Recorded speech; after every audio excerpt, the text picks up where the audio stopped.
Writers, agents, and publishers, for the first time since the Gutenberg Press, find themselves lost in a maze of mystery as technology alters the shape of the publishing industry. Searching for Answers is a group of writers throwing pop culture, writing, and publishing into a crucible of clarity, passion, and humor. This group is the Right Pack.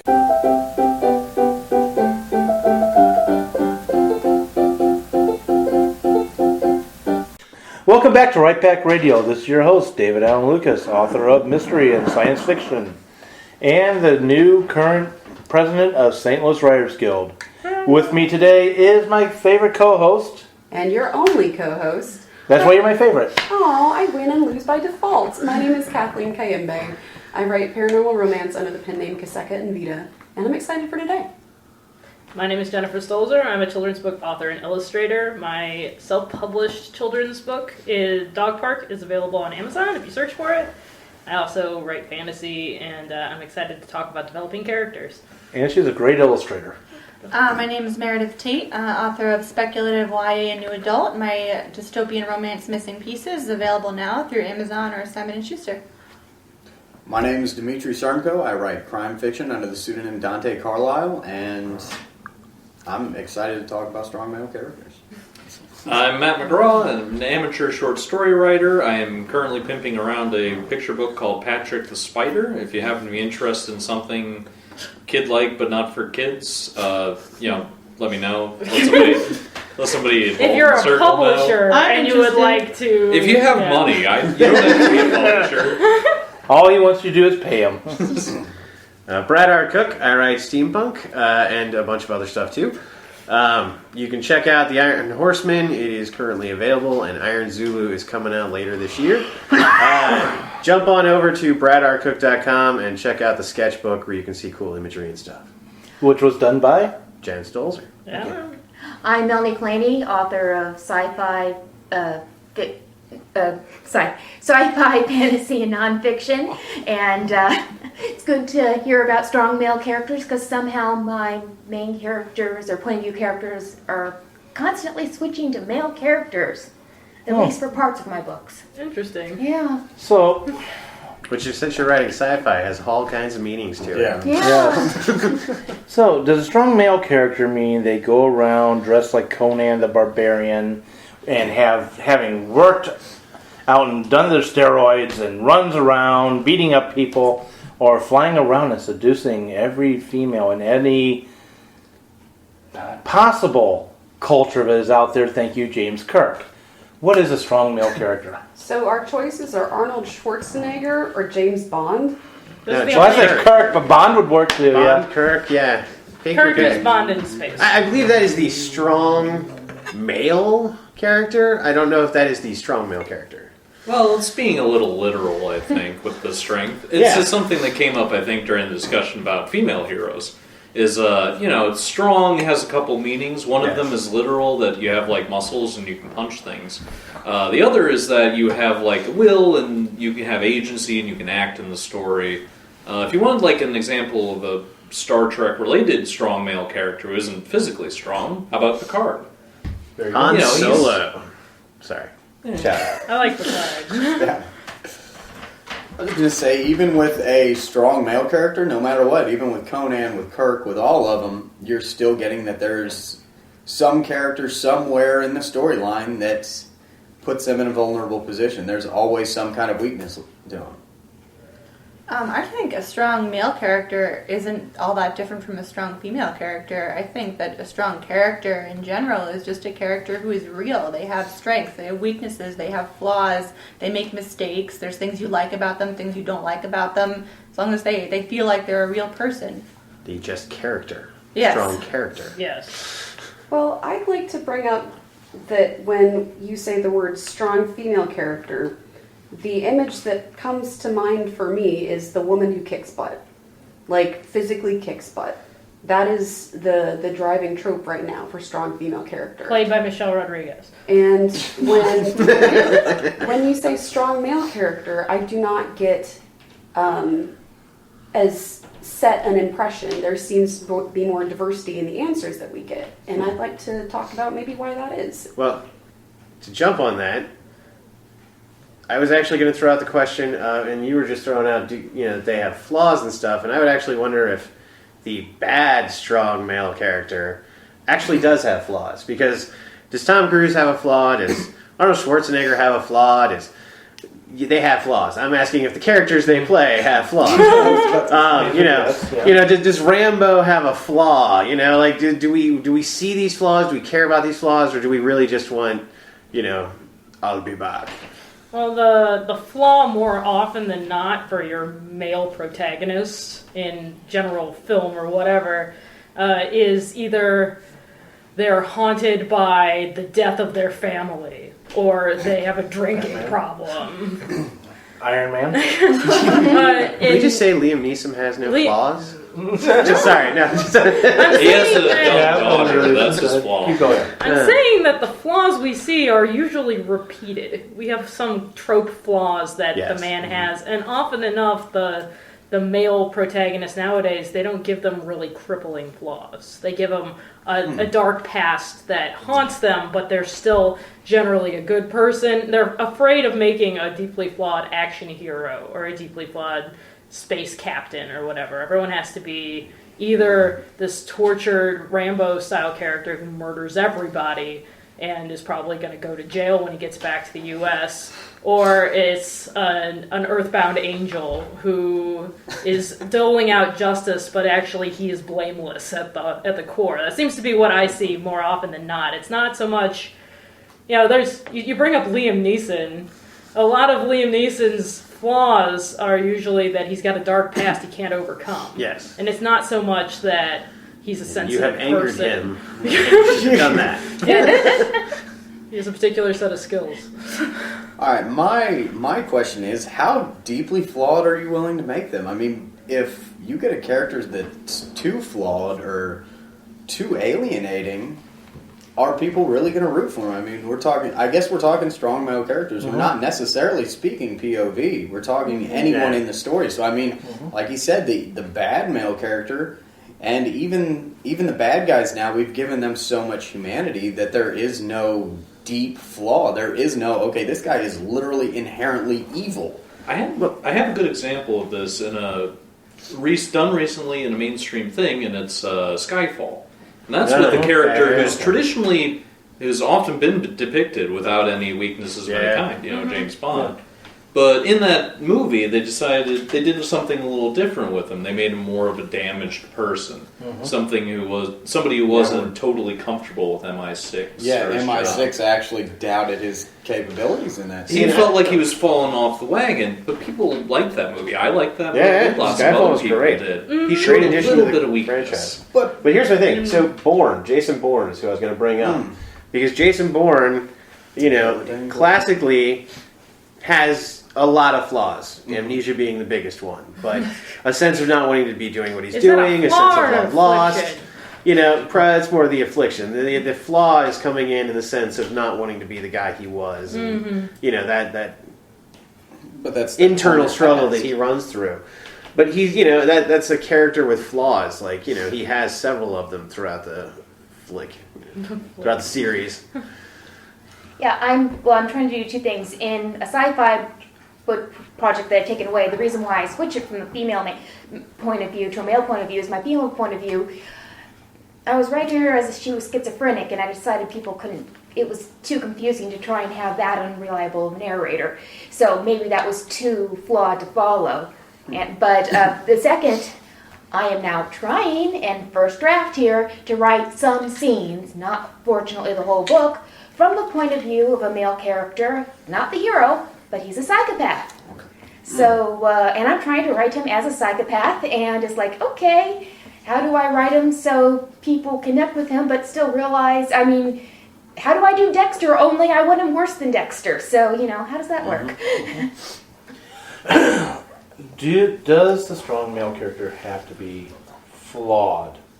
Have to have this damaged background and so forth? I'm going to throw out a couple of characters, and I realize none of you around the table have ever read the book or seen the TV. First miniseries ever made, and it was based on these two books. So I'm going to describe the characters to you. Victor Henry, Captain and eventually Admiral Victor Henry. His son, who now his name just went out the door, also a Henry. This is from The Winds of War and War and Remembrance by Herman Wouk. Wow. I'm sorry, I'm having a memory problem right now. Anyway. That's your flaw? That's my flaw right now, today. Victor Henry wants to be a captain of a ship. He starts off in the stories, being in Berlin right before Poland, before the invasion of Poland. He is our attaché, military attaché. He actually writes some intelligence reports, gets to the president's attention, and the president constantly uses him as an ambassador of some kind. Eventually he does get his own ship. Spoiler alert, but then he loses his ship shortly and ends up back in this whole thing. That's the spoiler alert. That's the spoiler alert, yes. And if you want to call it a flaw, I don't think it's a dark background. If you want to call it a flaw, he loses his wife and ends up marrying a very much younger woman in the story. Really, I consider that more of the wife's flaw, and you'd have to read the book to understand why I'm saying it this way. Because it is really that female, it's that character that did it. Also, David too, steps out on the ice. yeah, I'm really stepping on the ice here. Yeah. I know that, and it's more about the trophy wife not being the man's fault. actually, what it was is Also how women to borrow the term, a trophy wife. Let's not get too off. Yeah, just finish what you were saying. Okay. Well, no, it's all right. I'll go ahead. While she was trained to recruit him, if you will, his wife was off with other men, and causes and he stayed loyal to his wife. Finish the thing. Good. Anyway, the other one, and now I really can't think of his first Strong male name. characters. I know. I can't think Do of the they have guy's to have first name. flaws? Do they Yeah, flaws. The other character is now his flaw. Yes, he never knew what he wanted to do in life. Ends up falling in love and marrying a Jew over in Italy. She's a Jewish American. She ends up in concentration camp, and throughout the entire 2 books, he's trying to get her out of Europe or find her after the war's ended. But his only flaw was really he didn't know what he wanted to be in life, and in the process found that in the books. So I'm not sure if it's a flaw. So I don't know who threw their hands up first, so I'll let people decide. Mary's had her hand up okay. for a long time. Well, I was just going to say that I think there's a huge difference between having a tragic backstory and necessarily being flawed. Every single human being alive, no matter if they have a tragic backstory or not, has flaws. That's just the way things go. I mean, yes, having a tragic backstory, like it can happen and it can help enhance your characters, but your character does not have to have a tragic backstory to be strong. But that being said, I do think they need to have flaws in order to be strong. And an example of this is probably my husband and my favorite character of all time, which is Admiral Adama in Battlestar Galactica. And he doesn't really have a tragic backstory, not really. I mean, he's made a lot of mistakes. He has kind of a tumultuous relationship with his son, but he's the commander, later the admiral, and he makes tough decisions. And I think that we could really relate to him as a character, but also really look up to him for the strength he showed. Well, yeah, going with that, I think, that's not a character with a flaw, and I don't think a strong male character needs a flaw necessarily. I think what a strong male character needs is some vulnerability, just a little touch of it. A great couple examples of this is Harrison Ford. Harrison Ford has said out loud, when he's played Indiana Jones, Han Solo, he says, Jones in space. I tried to play them with a little vulnerability. And you can see it in the movies, in the first Indiana Jones, he's running away from the rock, he trips and falls over at one point. He's not perfect, and he says that's important for the movie because he can get hurt. Counterexample. What is the name of Arnold Schwarzenegger's character in Predator?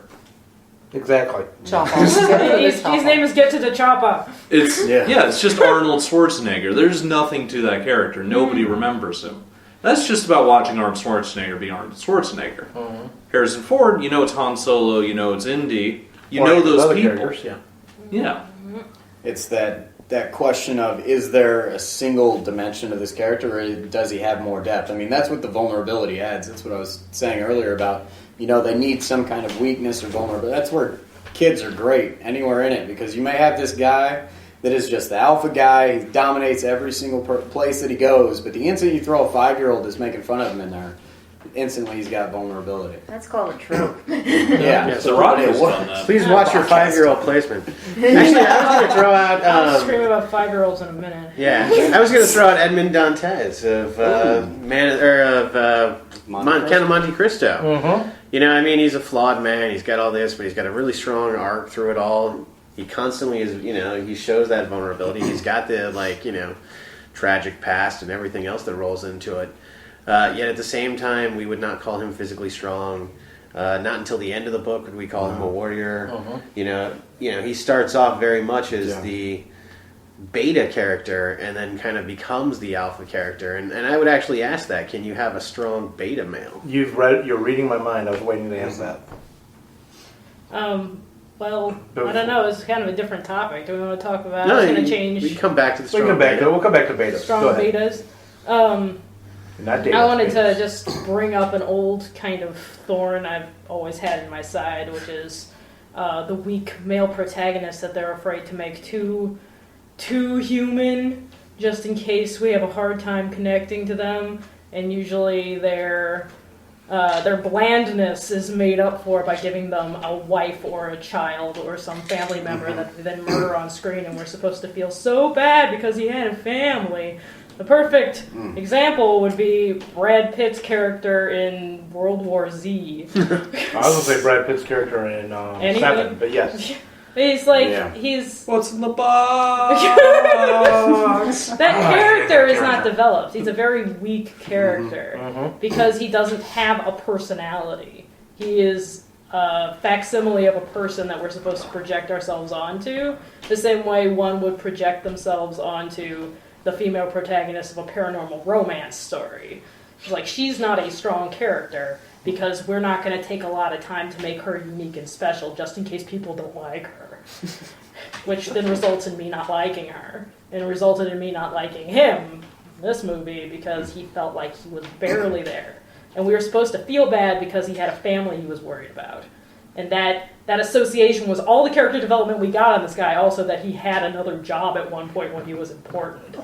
And then he proceeds to do nothing except stab himself with diseased needles. Going off of that, Jen, earlier you said that Hollywood seems to be afraid to give male characters real flaws. And some of the flaws I've been hearing around the group are the tragic backstory. And that does not strike me as a character flaw. That strikes me as a tragic past, which is different. That's also an affliction. So, yes. You catch bad backstories. Exactly. It's something that is done to the character. It is not an innate part of the character. Exactly. How they react to their tragic past would determine whether they have a flawed way of dealing with the world. But what are some flaws that are unrelated to, being defined by other characters? Like, oh no, the wife was killed and the child was kidnapped and the son was raped, and this is why we feel bad for this person. What are flaws unrelated to that? And the sad music is playing. You forgot that part. Okay. The lights are low and the sad music is playing, so we're sad. What are some that are just character related? I'm going to throw out a character. I'm going to throw out an entire series. And Jen, I'm going to beg your forgiveness ahead of time because I might end up opening up a certain scar. Okay. If you spoil me for No. Are you gonna bring up Firefly? No. If you want to talk about a strong character who is deeply flawed, my precious baby Londo Mollari is the perfect example Okay, that's of a beautiful. Babylon fantastic 5, character yeah. that makes me watch the show because I love him, not because he's good. And she's because drawing him right now. I'm drawing a stupid picture of him at the moment. It's because he's. I laughed because I got her hooked on this show. It's all my fault. The show has taken over my whole freaking life. No, the point is that it's like the way that he responds to his situation is what makes him a strong character. It's also what makes me love him. It's because he's not making the Captain Sheridan decision. We know that John Sheridan is going to make the good decision, and we're all supposed to be on his side because he's the good character. But when we're watching Londo make decisions, we are seeing a human, alien, human guy look at the choices he has and pick one. And when he picks one, we learn so much about him. That's like the best part. And if it's a bad decision, we learn so much more about him because we have to see him deal with the consequences of that decision. And that is a strong character being built before you on screen. Now, I'm going to take I'm going to take my other scar here on her. Yeah, you could talk about Wash. You just go for it. You got part of them. I was going to say, first off, you've got Captain Mal Reynolds. Uh-huh. His true flaw was at the defeat of the Battle of Serenity, he actually loses his own personal faith. Mm-hmm. And thus becomes Mal as we know him. You have Wash. Wash, I think, is... I don't know about flaw.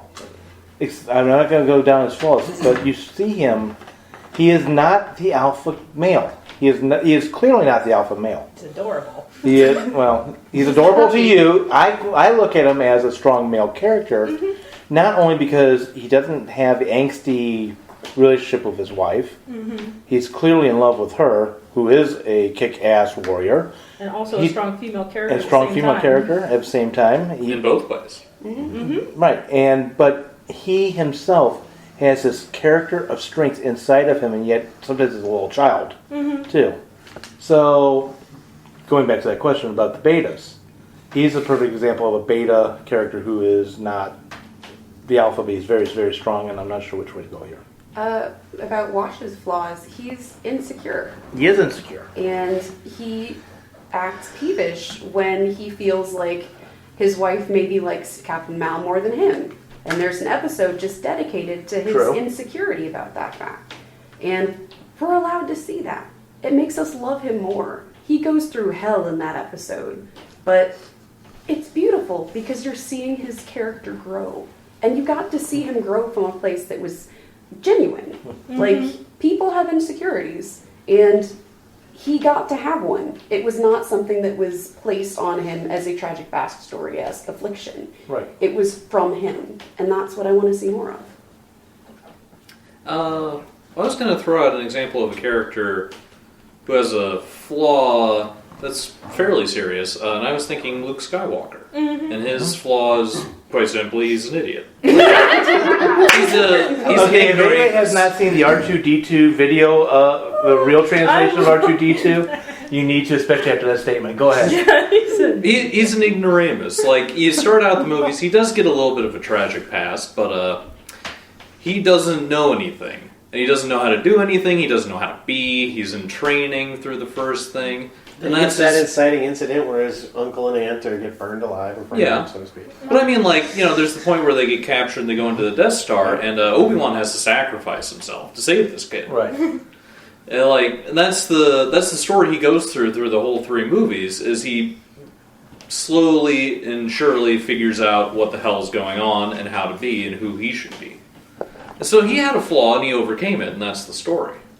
That's getting back to the strong beta character. That's one of those things that's really kind of haunted me through the entire writing of the novel that I've been working on, because that's the main character of this story is a beta character, and he's not strong by any meaning of the word. I mean, he's weak-willed. He runs from any kind of confrontation he could possibly get into. Any kind of situation in his life that could cause him any kind of problems or anything else, he hides from it pretty much. And the entire story I've spent trying to figure out, how do I make this guy anything? And it's been kind of difficult just to portray someone who attempts to literally run away from every portion of their life that they ever get into. And that's why I'm curious as to the actual meaning of the conversation now. Is it a strong male character, or as he said earlier, is it a strong male character?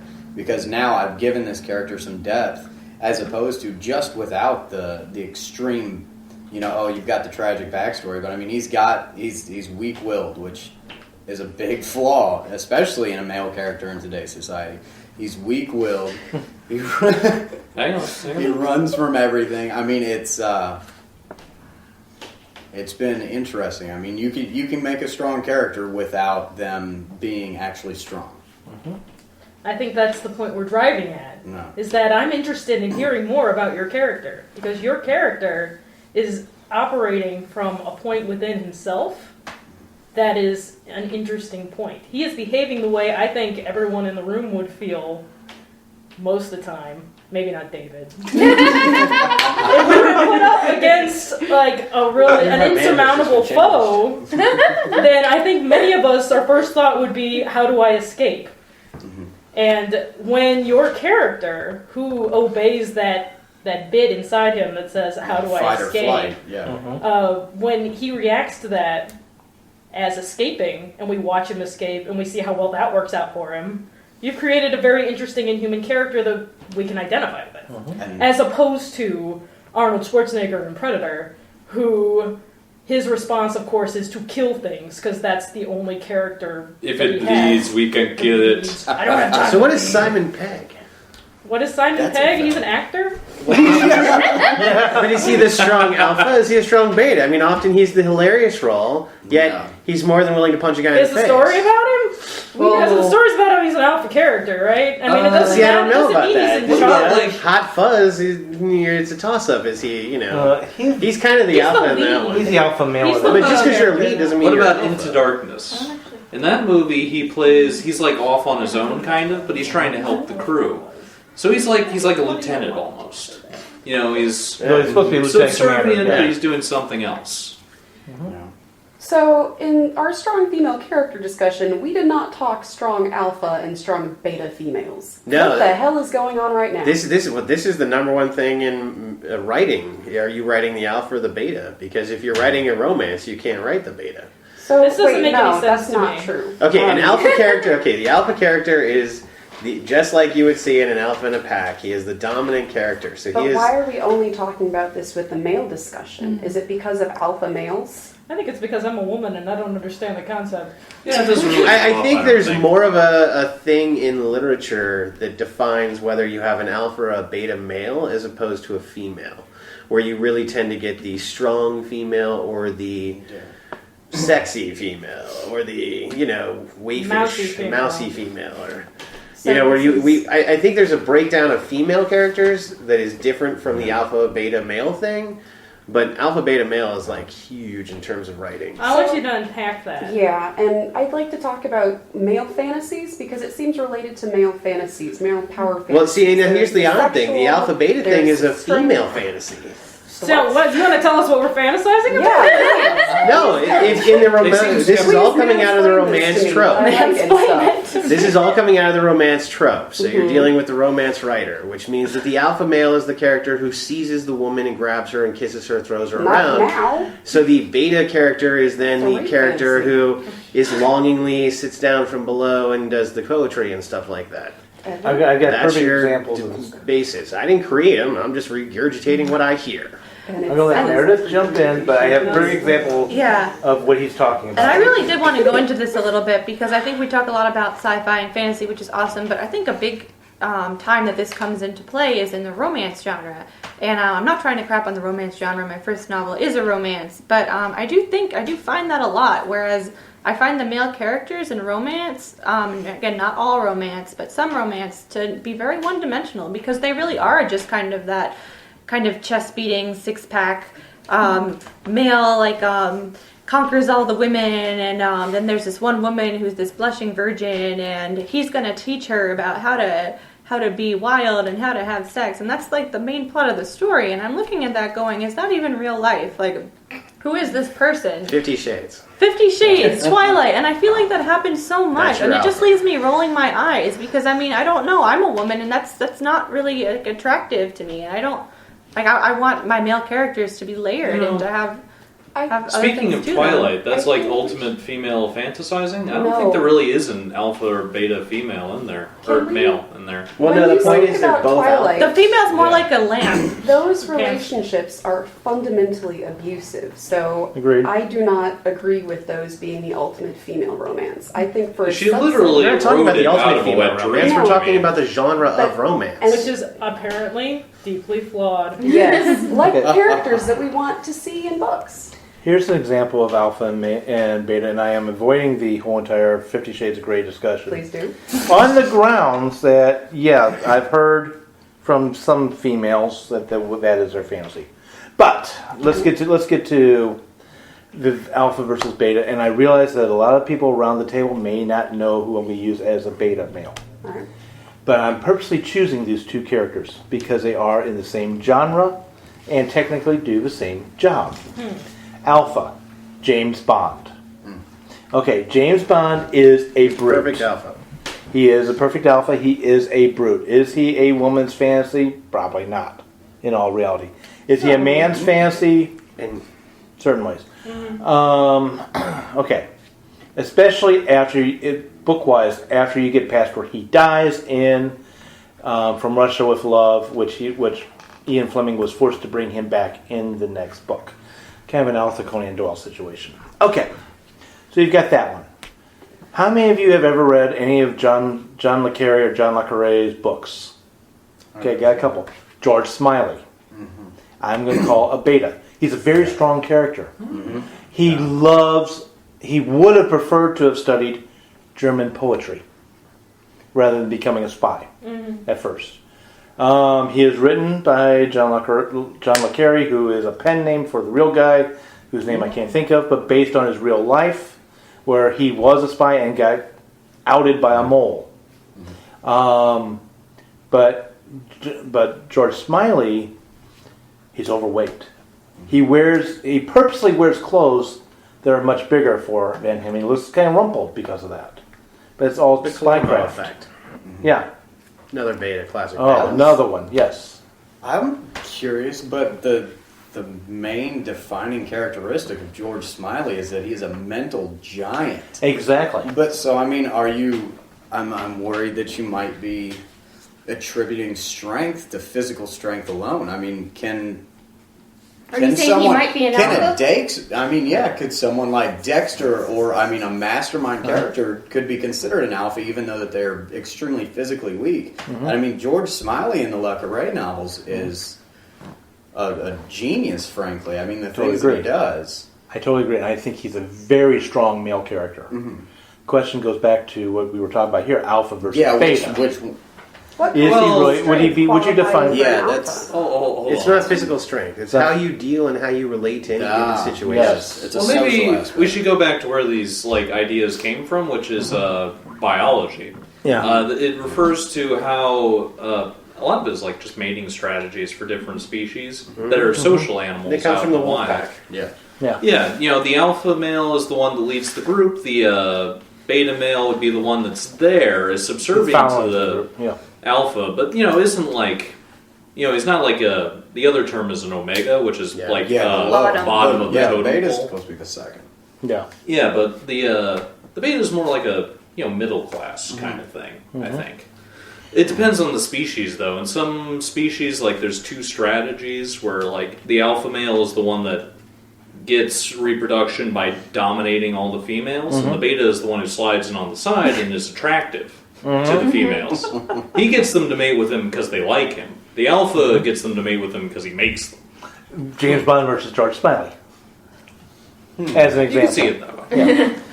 I think maybe someday there will be an episode where I don't bring this up, but it's not today. So in Harry Potter, the seventh book, I think a really interesting example is when Harry realizes that he needs Voldemort to kill him in order to for Voldemort to be destroyed, finally. So he's walking through the forest, and he knows that he's going to be surrendering. He's going to let Voldemort kill him. He's not going to put up a fight.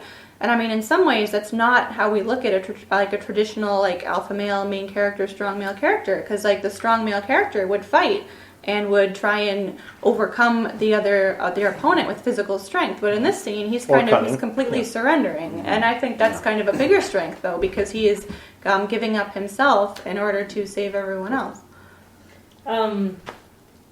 To return to alphas and betas real quick, not to jump over. I agree 100% with what Meredith just said, which is the reason why I'm returning to that. This is a concept I was not cabbage heading. I honestly never heard of this before. Alpha versus beta, okay. And it frankly pisses me off. Because it's attributed to the romance genre, apparently. And it's telling, it's taking male characters and turning them into cardboard things. and it's a fight over which character is the more alpha and what's more desirable in a mating situation. Somehow talking about male characters objectified females.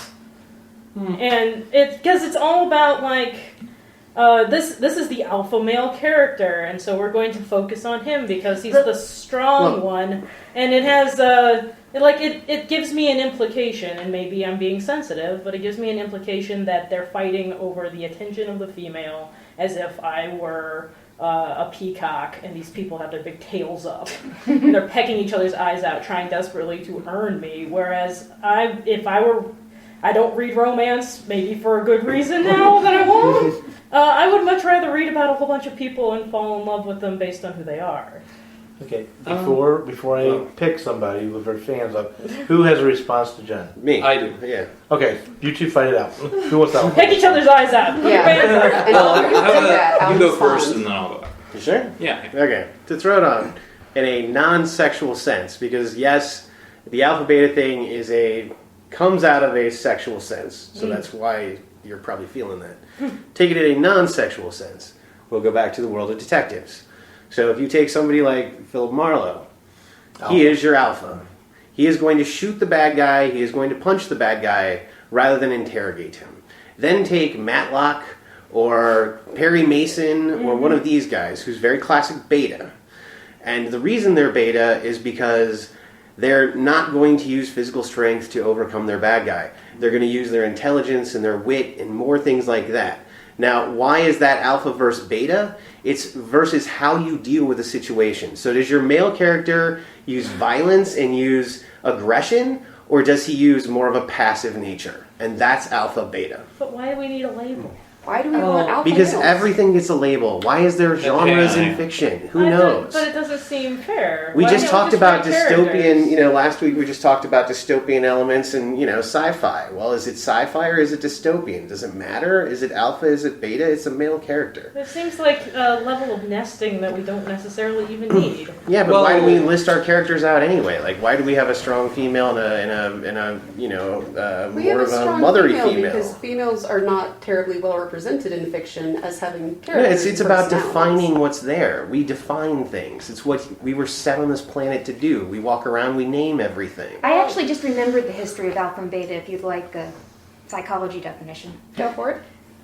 The psychology definition back in the, I don't remember the year, this was from my basic psych class in college, so like in the 50s or so, a heart surgeon or heart doctor realized his patients in his chairs, in his waiting room, the arms, a specific spot of the arms needed to be replaced, and the guy that came in and replaced is like, yeah, this is a really strange wear pattern. All the chairs in your office has this, but in the other offices and the other types of, doctors, I don't get this wear pattern.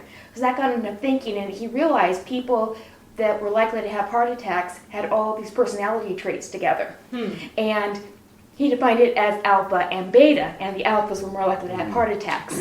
And he realized that the thing that was alpha personality type, they were more aggressive, which was the heart attack risk was tracked to that and nothing else. But they were also more assertive. They were the ones that were more likely to be president of the company. They were the ones more likely to negotiate for raises. This is for males and females. The betas were much more relaxed. They're more likely to go with the flow, less likely to be the leader, more likely to be much calmer, and much less likely to have a heart attack. See, We now have alpha beta females. This that makes isn't me just less a male pissed thing. off. Okay. I like that definition better. But in terms of power, though, I don't think the alpha beta thing really applies to people because there's lots of ways for people to be powerful. Wolves have that very defined, rigid social structure because there's only one way to be powerful as a wolf. It's to be big and strong. Shut up for a second. All right, fine. But the other part I was going to go off on is I agree with Jennifer that it's not a female-derived thing. Women don't care about it. It's an internal male fantasizing. We all want to be the dominant one. We all want to be the alpha male, and we fear we are the betas. So, I mean, that's the But women are mostly romance writers. That's the attraction for us. Well, I think they're kind of looking in on that. is how they see it. I think male power fantasies are playing into this alpha beta situation then. Yeah. You can be strong, you can be hypersexual and everybody loves you, or you can be intensely smart. And those seem to be qualities that each of the characters we've all brought up today have. They have at least one of those things. With the exception of the weak-willed one who keeps on running away. That's different though, and you have a huge character arc to give that person to turn them into one of the above. But just going back real fast, the alpha beta whole discussion, even though I don't know why we didn't bring it up on the female discussion. Because women don't No, tend to think it actually, that way. according to sociological research into social animals in which humans are a part of, there's an alpha male, there's an alpha female. Yeah. It's not sexism here, to be point blank. It is as you observe. Let me use an example. I can sitting in a room, watching women enter the room. And if you have a bunch of women who are in different cliques, there's always somebody who is the dominant person in that clique. That's your alpha female. I meant more, these are social situations like that. It's something that I think all humans do. They pick out who in the room is in charge, who is the most powerful. It's and a there's natural alpha thing to versus do. beta. Yeah, that's But an alpha person the versus beta terminology person. is not something that I've heard women use. Me neither. So it's not that we don't recognize these same qualities in ourselves, it's that it's not how we define You just haven't ourselves. categorized it. Yeah. Or categorized It's a little bit not differently. how we- Yeah. Yeah. It's a difference in Well, how we that's- think. But in I terms think of when you- you're writing, and the reason this comes up in writing so much is because it's a way about defining the type of character you are writing. So are you writing an alpha? Are you writing a beta? It's something very clear to have in your mind when you're doing it, because rarely is there an alpha beta. Rarely are you both. So you're generally writing one or the other, and to know that is important. And I think it's also a way I'm going to go to you next. I think it's also a way they pigeonholed male characters, Yeah. and the female For lack of a better characters term. have been allowed to be more expansive, irregardless of strong female character. Okay, irregardless if it's a strong female character or not, you describe the female character differently. You've got more different terms in the two. I wanted to bring up the alpha beta thing because we've been bagging on romance in When are we ways not that- bagging on romance? Poor romance. Hey, I write romance, I alright? write romance too. And it's not, I think, I don't. Me neither. I write and read gay romance. This is not such an issue there. I think the males in gay romance are allowed to have more diversity in the kind of character they are. But I and bet it's you not, can still find I your can- alpha and beta traits. Yes, but I can find all kinds of things, and I see what you mean about the alpha male in romances over the years, because you always see on the romance covers this guy with who's Fabio with his shirt ripped Your classic open. modest off. slippers. That's a trope. That's a thing that we see so commonly. We have a mental image immediately of what that is. Let me throw out a beta to you. Okay, so I just watched Big.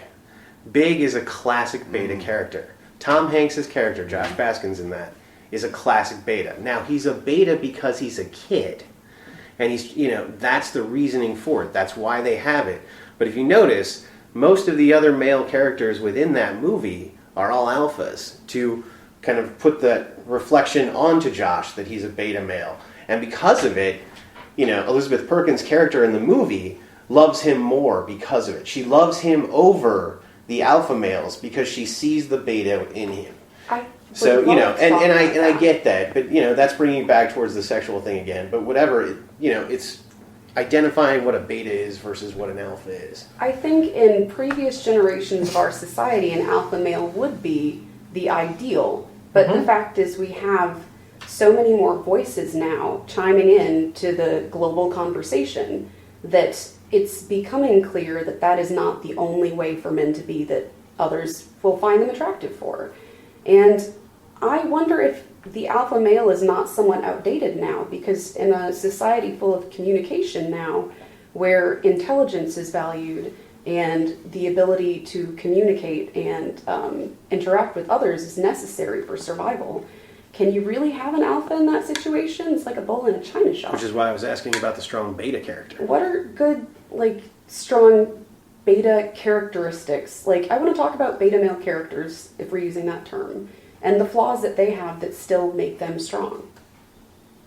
The flaws that make them strong? Yes, because I would think it Fits sounds the off beta of- males have this vulnerability intrinsic to them. It sounds like. Fits off Agents of S.H.I.E.L.D. Classic example. Especially now that he's, had the pressure thing under the water and his brain's a little messed up right now. He doesn't walk around fighting. He still uses his brain. He's still very emotional. He's probably even more emotional than he used to be. By being in tap with those emotions, by not being the aggressive force, by not being the assertive one in the room or anything like that, he is your classic beta character. Whereas you have Grant Ward was in last season, but you have your classic other agents who are running around kicking butt, shooting guns, getting into fights, and even Melinda May, who is probably the alpha female in that whole crew there. I mean, she's the one running around kicking the butt, and he's the one more back. But if you flip it, throw it to Arrow.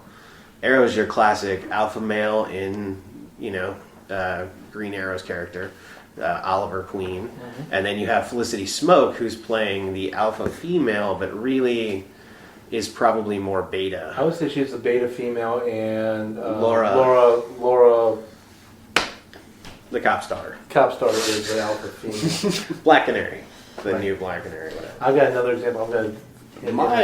My big thing with the whole problem with the alpha and beta just being considerably, physical versus mental aspect is that that's kind of where we've taken this.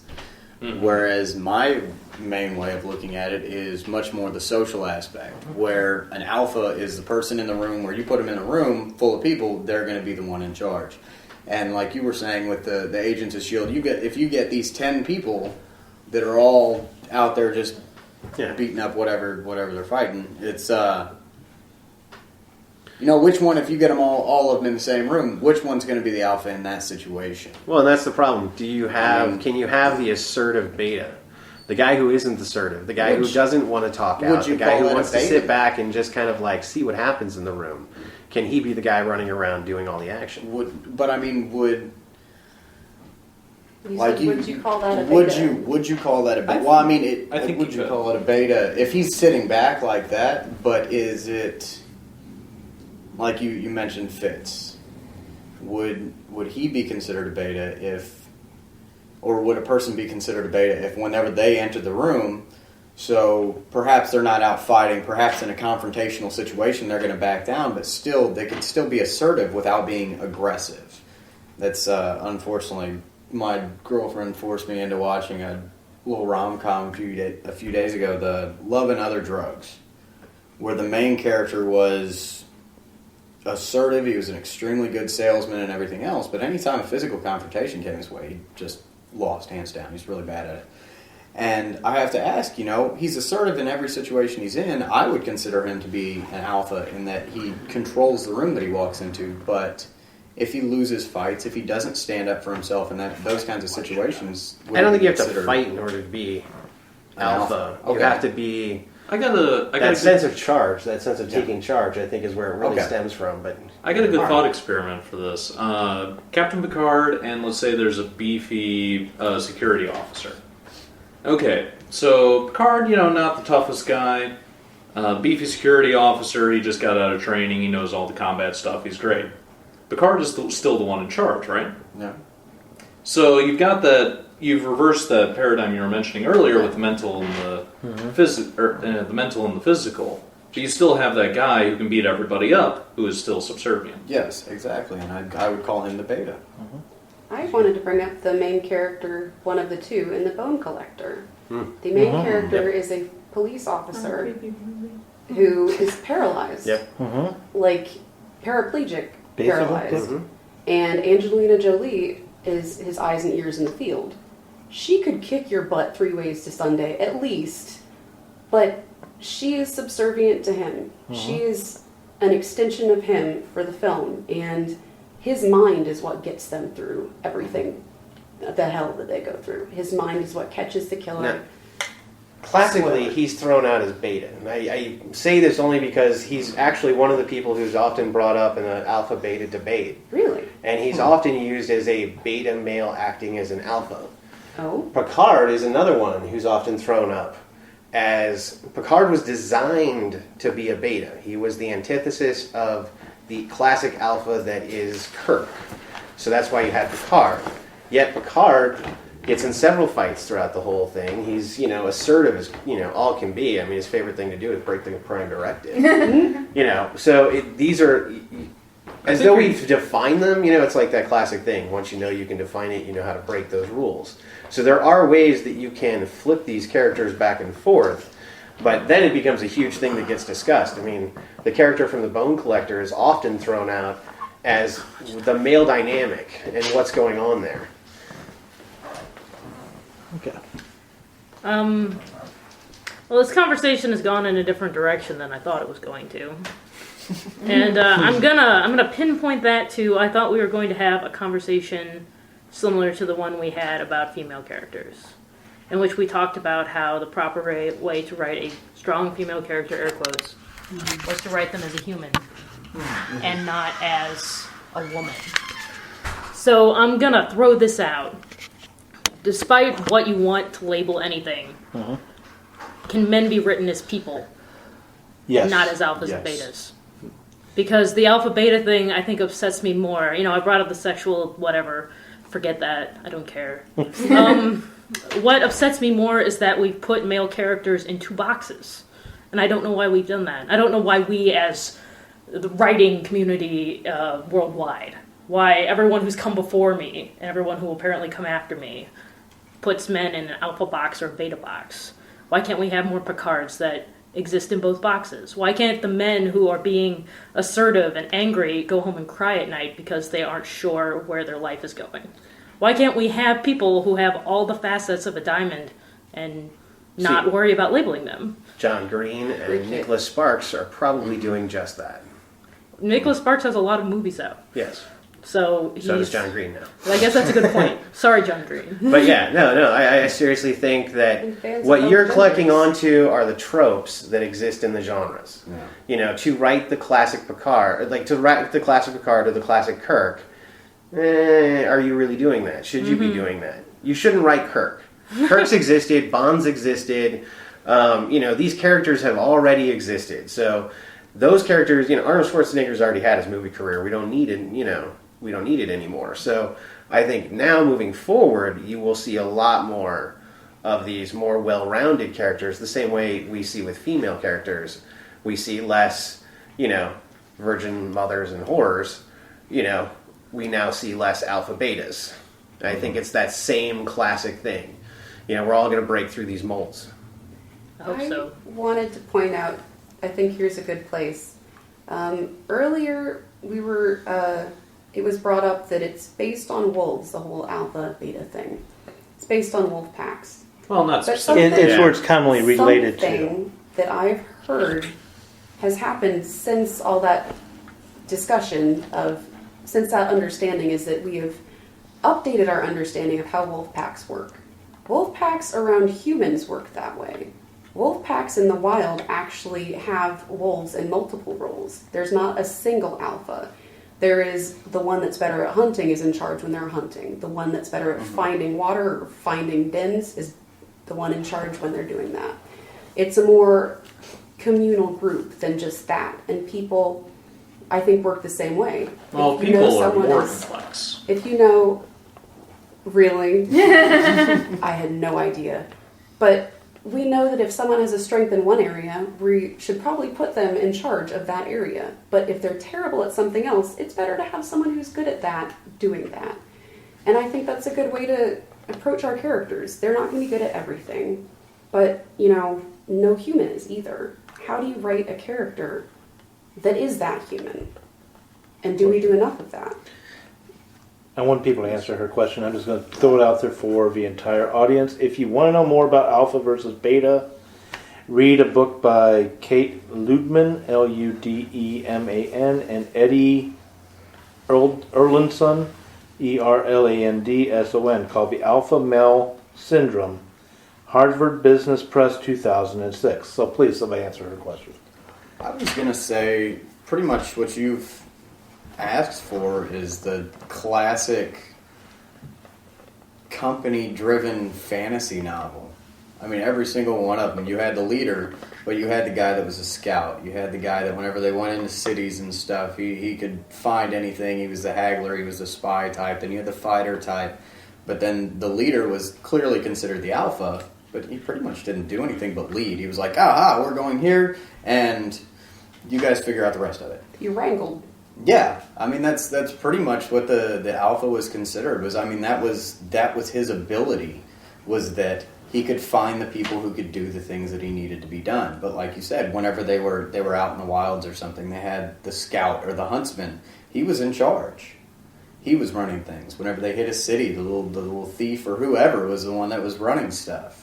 If they got into a fight, the big beefy 3-ton guy with 6 brain cells between all 4 of his biceps was the one who ran things. I mean, that's pretty much what you described. I mean, it's the best way to do things. And I mean, in a novel, like we were saying with George Smiley earlier, he had the brains. So whenever they needed something ridiculously complex or Smiley needed to do something, he used his mind to do it. I mean, people are always going to play to their strengths. I mean, the strong character is normally going to do something that involves his strength. He's not going to be like, all right, let's play a chess match for it. He's like, no, I'm going to punch you in the face because, I'm 6'17" and weigh 546 pounds. So he's going to hit somebody.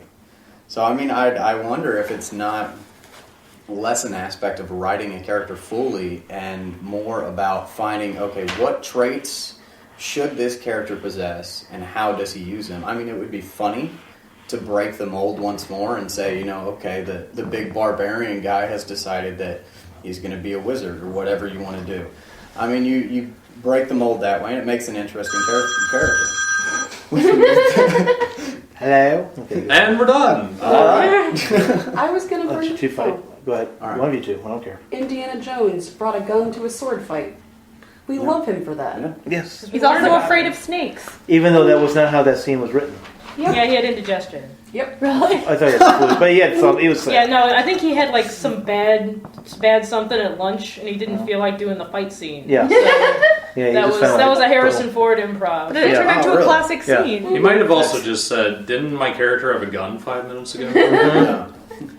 I'm just Priceless. saying that as a reader, not even a writer, but as a reader, I don't want to read, just like I don't want to read about a character who spends the entire book cowering in the corner, I also don't want to read a character who just plows through everybody waving his sword. And I mean, because that's boring. Like, I don't know anybody like that. I want to read about a character who I have a hard time forgetting isn't real. That's what I really want. And I feel like putting labels on anything, whether it's a strong male character, strong female character, alpha, beta, kind of detracts from that they're a human being and that's what we want them to be seen as a human being. Amen. And I'm actually going to say, on that note, I'm going to end it because that's a perfect ending to this entire discussion. We'll probably talk more about male characters at a later time, like we always do about female characters, because we need to get our characters out of the pigeonholes and make really good art, really good characters. So, with that, have a great week writing, and find us on iTunes, Blog Talk Radio, Facebook, and Twitter. Thank you for listening. For the week of May 18th, STL Books is still having its spring clearance sale. All hardback books are 20% off, and all literary-themed t-shirts, all styles and sizes, adults and kids, are $15. This is a $10 to $13 off regular price sale. And also, buy one, get one half off. Thank you for listening. The new theme songs for Right Pack Radio were written and performed by Meredith Tate. All copyrights remain with her. The Right Pack would like to thank STL Books for allowing us to record in their bookstore. STL Books and Gifts is St. Louis's newest independent bookstore with an emphasis on fine literature for adults and children and the most comprehensive selection of St. Louis books available anywhere. Visit them online at stlbooks.com or in person at 100 West Jefferson Avenue, Kirkwood, Missouri 63122. Tune in next week as the Write Pack will conquer yet another pondering issue in the writing industry.